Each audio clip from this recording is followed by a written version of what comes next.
Our Animal Friends.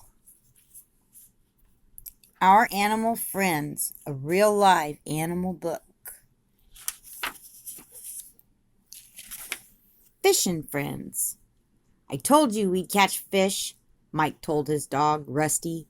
Bow wow, agreed his faithful dog, and I bet it's the biggest one anybody ever caught. Almost. Mike bragged and wagged his busy tail. You are a good dog, said Mike. You didn't bark one time, not once. Rusty panted joyfully. But, laughed Mike, I just know you would have made a terrible fuss if I'd have caught a catfish. Debbie and her duckling. I like to hold you, little duck, laughed Debbie, because you have such a funny face. And she was very careful not to squeeze him too hard. Quack, answered Fluff. Her duck. That means you want a ducking, twinkled Debbie. You see, I can understand you. Then she hugged him gently. But best of all, you can understand me when I say quack to you. Pals. Now see here, Gus. Timmy looked his hamster straight in the eye. When I let you out of your cage yesterday, did you nibble any of Granny's lettuce? Gus didn't know what Timmy was trying to scold him. He thought it was just a game. Morgan, stop. Very well, laughed Timmy. I won't scold you this time. And anyway, Granny says lettuce is good for you. Happy Friends. Julie was tickling her kitten's whiskers, and suddenly Muffin's ears perked up.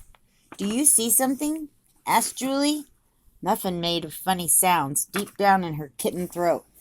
Wow. Why, it's only a robin on our windowsill, Julie laughed at Muffin. He's not a bit afraid of us, for we're on the inside, and he's on the outside. Then Muffin began to purr contentedly as she watched the cheery bird. The early birds. It's time for you to roost for the night, Steve told Rooster. I know it's not dark yet, but you have to get up very early. Rooster squirmed, but Steve held on tight. Your cock-a-doodle-doo must be on time because you're our alarm clock, smiled Steve. Rooster squawked. And the best thing about you, said Steve, is that we don't ever have to remember to wind you up. Games are fun. It's time to chase me now, Penny told Jeff, her pet burro. But stubborn Jeff just stood and stood and stood. You're lazy, Penny laughed. She put her hands on her knees and she grinned saucily. Let's see who can look at each other the longest without laughing.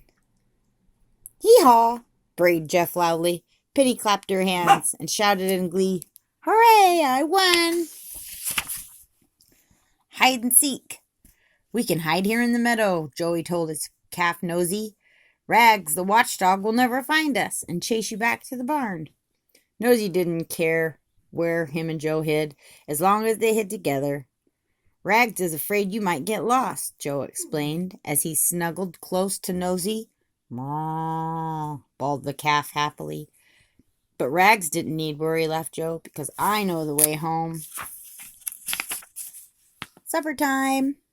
Sally wore her old overalls. She could sit in the dirt and feed the baby goat. She held the pan carefully so it wouldn't spill. My, but that sounds good, she smiled. The little kid stopped eating just long enough to give a very contented nah. Then he stuck his chin back in the pan. It wouldn't surprise me one bit, said Sally, if you should ask for more. 3 partners. This is Nibbles, the colt who likes to be petted, smiled Big Boy. And he's our very own, laughed Little Bit, the younger brother. We could play cowboys, he said a little bit, except Nibbles is too wobbly to ride yet. But that's all right, he answered Big Boy, because maybe by the time Nibbles is big enough, we'll be big enough to ride too. Yippee, they cried together.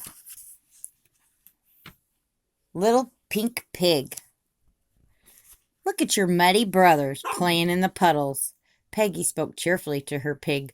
Oink, oink. You're a girl pig, so you shouldn't get dirty, she reminded her little friend. But the small pig just grunted and tried to squirm away towards the other pigs. Go ahead then, laughed Penny. I won't stop you. After all, I like to play with my brothers too. Posing for a picture. Hurry up and snap the picture, Daddy, laughed Peter. My bunny is getting wiggly. When Peter spoke, Whiskers, the rabbit, wiggled from the tip of his twitchy nose to the ends of his waggly ears. Do you mind having your picture taken? Peter asked the soft bunny. Whiskers sniffled as if to say, I thought you knew that when I wiggled my nose and ears. It meant I'm happy. Bottle baby. Don't swallow your milk too fast, Andy told his pet lamb.